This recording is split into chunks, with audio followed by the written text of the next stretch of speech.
मेरा भाई सीकर से स्टडी कर रहा था, बीएड कर रहा था। उसका बीएड क्लियर हो गया था पलसाना सोसाइटी से। तो बीएड क्लियर होने के बाद वो यहाँ पे रहता था, घर पे रहता था, आता जाता था।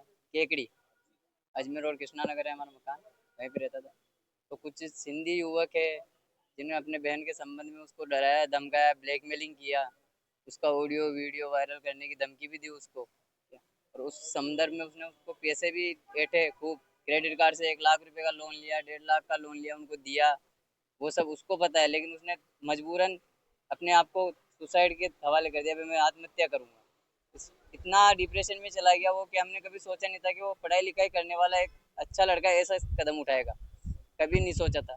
अच्छे से पढ़ाई करता था, अच्छे से आता जाता ना, कभी हमें ऐसे कोई बताया कि मैं इतना डिप्रेशन में हूँ, लगा ही नहीं कभी चेहरे से। कोई सुसाइड नोट नहीं मिला था? सुसाइड नोट मिला था, उसमें बाकायदा उन्होंने उन दोनों युवकों के नाम लिखे, उसकी लड़की का नाम लिखा, जो कुछ भी था सब उसमें लिखा हुआ है कि वो दोनों युवक उसको धमकाते थे। राकेश कोरवानी, सोनू कोरवानी, निकिता उनकी बहन है, जो डराते थे, धमकाते थे। उसके साथ मारपीट भी की गई थी। तो कब की थी सुसाइड? सुसाइड 25 अगस्त।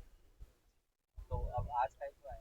आज हम यहाँ पे एसपी साहब को ज्ञापन देने के लिए आए कि हमारे वहाँ पे कोई सुनवाई नहीं हो रही थी। बिल्कुल हम आते जाते चक्कर काटते, ना तो कोई हमारे वहाँ पे थाना अधिकारी सुन रहे थे, ना एसआई सुन रहे थे। हम ऐसे जाते रहे, हमें कहते थे कि अभी रिपोर्ट चल रही है, जांच चल रही है, आएगी बता देंगे, वापस भेज देते थे। क्या नाम ना है उनसे भाई? आगे कोई कार्रवाई कर रहे हैं, उनको ना तो बुला के पूछताछ कर रहे हैं। कौन सा नाम? केकड़ी थाना। क्या नाम है भाई?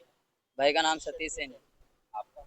मेरा दुर्गेश। आप क्या मैं सर काम करता हूँ, क्या लगता है भाई? भाई लगता हूँ मैं उसका। बड़ा हाँ। किससे मुलाकात की? एक्चुअली में केकड़ी से समाज बंधु आए हैं।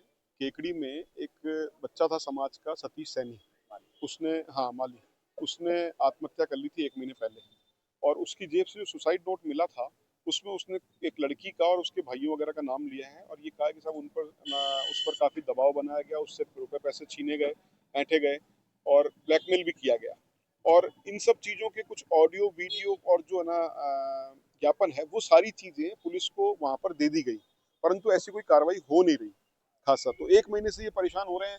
वहां जाते हैं तो पुलिस कोई जवाब नहीं देती। उन्होंने पहले पैसे को प्रलोभन दिया इनको, तब ये नहीं माने, अब वो धमकी पे उतर आए इन पर कि तुम्हारे दूसरे बच्चों को भी मार देंगे, ये कर देंगे, वो कर देंगे। तो उस चीज से डरकर ये लोग जब वापस वहां गए थाने पे, तो जो आईओ थे वो सपोर्ट नहीं कर रहे, वो इनकी सुन नहीं रहे, उल्टा इनको डांट रहे थे। तो उससे परेशान होकर फिर ये यहाँ आए एसपी साहब से गुहार करने।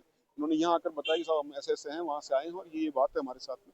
तो हमने एसपी साहब के पास गया, एसपी साहब आज है नहीं, तो एडिशनल एसपी साहब जो है दीपक कुमार जी से उनसे मिलना हुआ है। उन्होंने आश्वासन दिया है, और सीओ साहब से उन्होंने बात भी करी है कि भाई इनको है ना एक बार इनकी सारी समस्याएं सुन के और देखें। और उनका कि अगर 5-10 दिन के अंदर कोई त्वरित कार्रवाई नहीं होती है, तब फिर आप वापस हम एसपी साहब से मिलेंगे, या जो भी हमें आगे की रणनीति अपनानी है वो हम अपनाएंगे। कौन सा थाना लगता है? केकड़ी थाना, आपका?